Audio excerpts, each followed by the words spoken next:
Merci Hervé, bonjour à toutes et à tous. Donc moi je vais vous faire un rapide bilan de cette édition de la Semaine nationale parce qu'effectivement on est là pour les Giraffe Awards, mais il y a aussi dans le cœur d'Agir cette Semaine nationale et puis des opérations de solidarité dont je vous parlerai tout à l'heure. Rapidement, je vous rassure.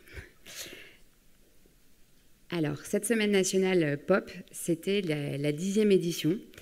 Voilà, 10 ans que la 3e semaine de mars, on réunit le trio enfants-parents professionnels.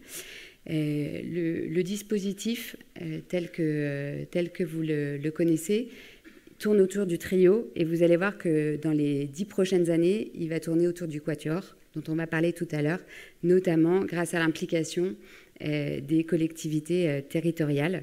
Et on aura une table ronde spéciale sur le maillage territorial où les collectivités ont toute leur part à jouer. Alors, en chiffres, la Semaine nationale, je vous avais dit déjà l'an dernier à ce même poste que c'était une édition record. Et bien là, c'est encore plus une édition record parce que vous étiez 8100 lieux d'accueil. L'an dernier, vous êtes mobilisés. Cette année, on est à 11 500.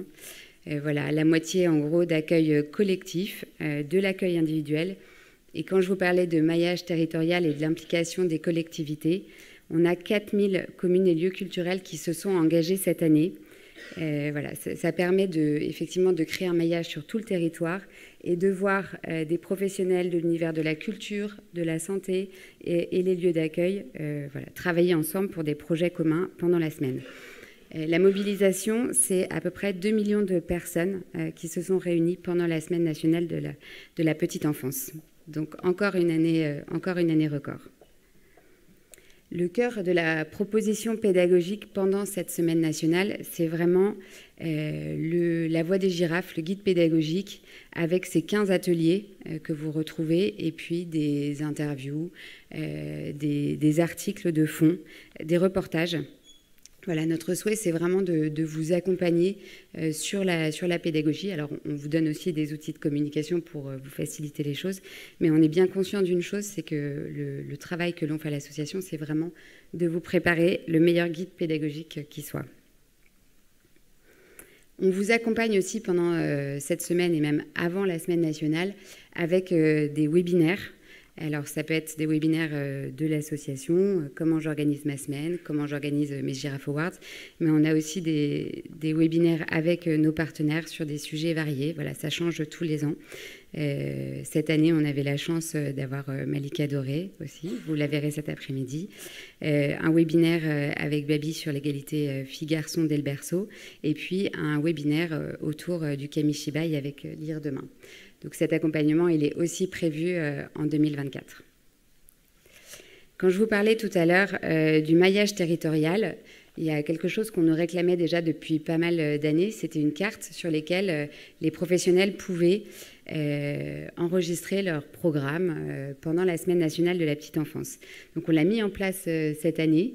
C'est pas que pour les bibliothèques, médiathèques ou les lieux culturels qui ont une programmation et qui veulent faire venir les familles. C'est vraiment à la fois pour vous, vous faire identifier et puis montrer tout le dynamisme d'un territoire, mais aussi pour créer des ponts. Parce que vous voyez, il y a par exemple les artothèques. Voilà, cette carte leur a permis d'identifier des lieux d'accueil et du coup de se mettre en relation avec eux pour créer des choses formidables autour de l'art pendant cette semaine pop. Donc elle est importante cette carte, elle nous tient à cœur et vraiment ça permet à la fois de mettre en lumière tout ce que vous faites pendant cette semaine et puis vraiment de créer des ponts avec d'autres univers, ceux de la PMI, ceux de la culture. Alors, en quelques chiffres, POP, ça a été 25 kits numériques de la semaine nationale, 25 000, pardon, qui ont été téléchargés, 3 000 boîtes pédagogiques qui ont été envoyées à travers la France, 9 000 impressions du guide pédagogique La Voix des girafes, et puis une version numérique disponible depuis mars, des Facebook Live, des newsletters transmises à 27 000 professionnels curieux. Alors cette édition record, c'est évidemment grâce à vous et on prend beaucoup de plaisir à vous lire, à lire vos témoignages. Donc continuez à nous en envoyer, ça nous rebooste toujours pour l'année d'après. Donc les Giraffe Awards aujourd'hui aussi en chiffres, c'est plus de 250 dossiers qui ont été déposés en 2023, 400 heures d'études et de gestion, 4 sessions de jury, 24 lauréats et une journée de folie pour vous féliciter. Agir, c'est aussi des opérations solidaires. Donc on en a eu 4 en 2023. Des envois de boîtes pédagogiques au Bébés du Cœur et à la Croix-Rouge. Une belle opération solidaire avec Jeannot, vous verrez le résultat d'ici quelques semaines. Des dons de jeux d'éveil à l'hôpital Mignot et puis des dons aussi à la Croix-Rouge. Donc voilà, si dans la salle, il y a des donateurs, n'hésitez pas, nous on se fait un plaisir d'aller porter ces jeux, ces activités auprès de ceux qui en ont besoin. Maintenant, je vais laisser la parole à Thomas sur la thématique 2024.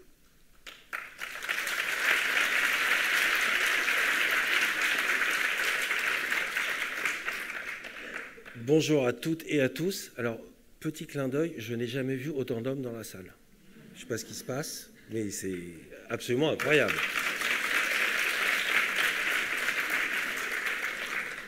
Alors, thématique 2024, on l'a annoncé il y a quelque temps, mais on vous présente maintenant le visuel. Viens, je t'emmène, se guider par l'enfant.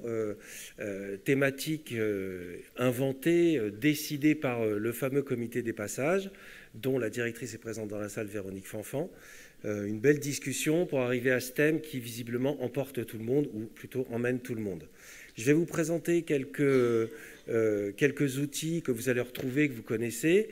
Les outils, les supports, on va dire, de communication pour vous aider effectivement à échanger avec les familles, surtout les invités, avec les institutions, avec les lieux culturels. Voilà, ça permet de faire savoir ce qui se passe dans les structures, chez les assistantes maternelles, etc. Donc là, vous voyez l'affiche. On a aussi une affiche programme où vous pouvez inscrire et créer le programme avec les parents. On est toujours évidemment sur le trio.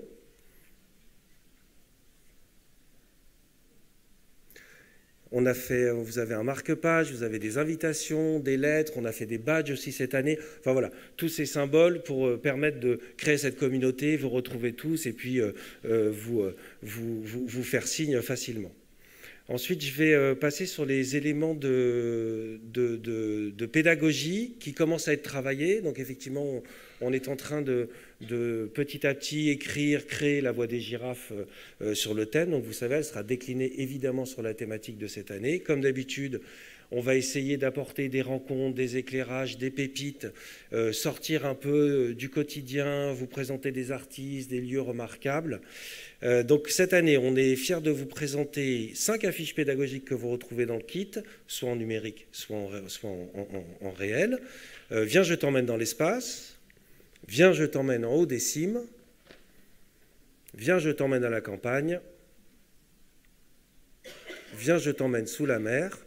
Alors, c'est des affiches que vous pouvez utiliser pour inventer des jeux, pour discuter avec les enfants et les parents, qui peuvent aussi être juste de la décoration. Vous retrouvez évidemment l'éternel et sempiternel girafe.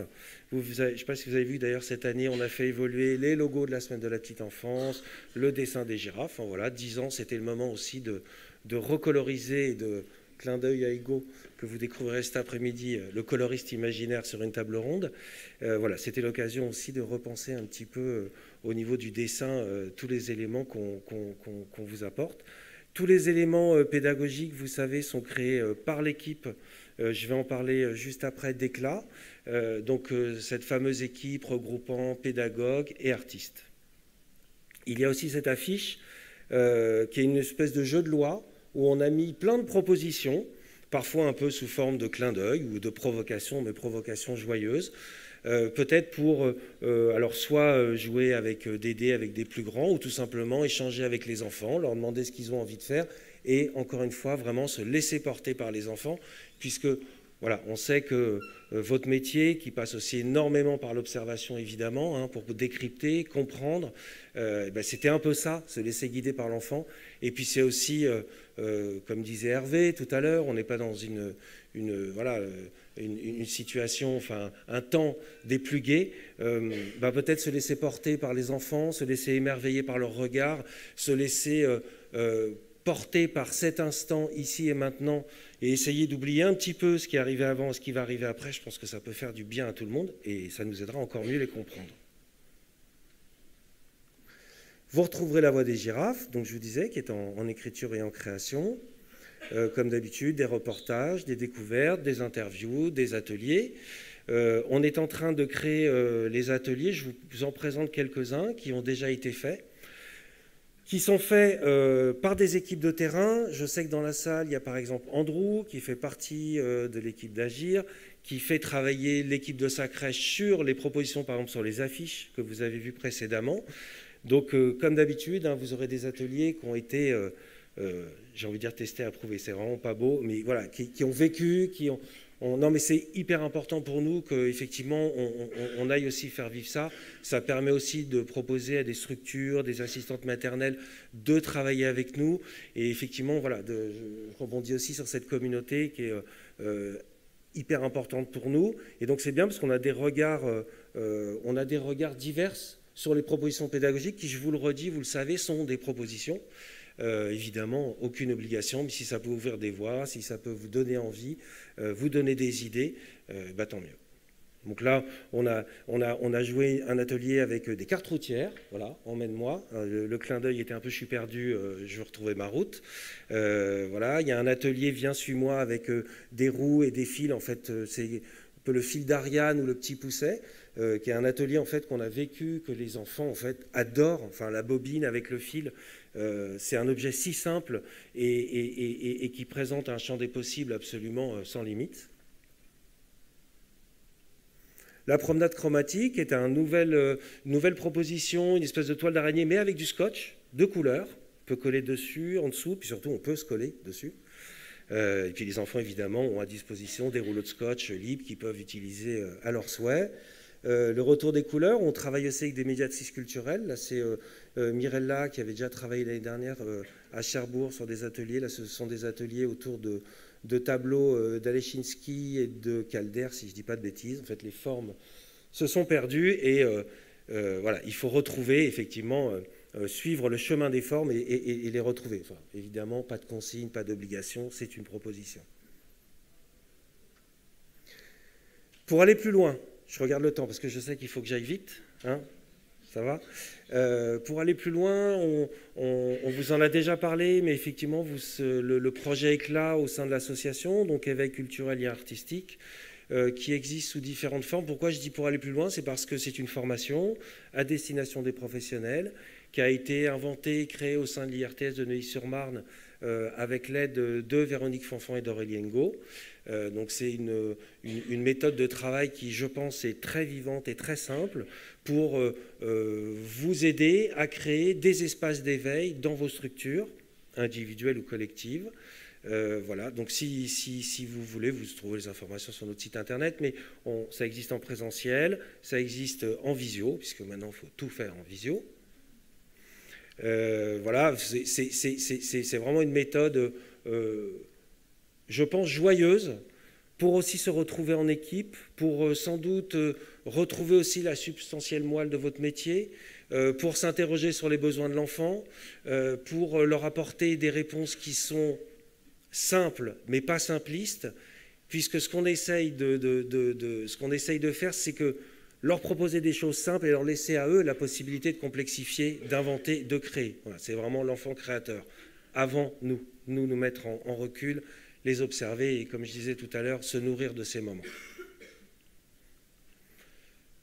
Éclat existe aussi sous forme de journée pédagogique. Alors, voilà. Soit on nous appelle pour faire des formations, soit on nous appelle pour aller dans une fête de la petite enfance. On a fait pas mal de villes cette année. On est allé à Fréjus, à Angoulême, évidemment au Mans, on en parlera tout à l'heure. On est allé à Strasbourg, à Lyon, enfin j'en oublie, mais on bouge beaucoup. Et là, on vient avec du matériel, on fait les installations et on reçoit parents, enfants et professionnels toute la journée. Et c'est des moments, là vous voyez des photos évidemment des installations. Ça c'est l'installation Kusama qui est inspirée directement d'une artiste, ce qui n'est pas toujours le cas. Mais c'est vrai que cette création de cette artiste japonaise a été faite pour les enfants. Enfin, je ne sais pas si vous connaissez, mais en fait c'est un lieu absolument tout blanc, un espace blanc immaculé, des gommettes sont proposées. Et ce sont les enfants qui colorisent tout le lieu, les enfants, les parents, les professionnels. Et nous avons aussi une nouveauté qu'on a travaillée cette année, enfin même l'année dernière, avec une danseuse. Là, vous voyez une photo de Giovanna, qui est danseuse à Lyon, qui est venue danser à sa demande. Quand elle a vu les installations, elle a dit « Ah, mais j'aimerais bien danser dedans ». Et c'était génial parce qu'elle fait un petit spectacle devant les enfants, dans le matériel qu'on apporte.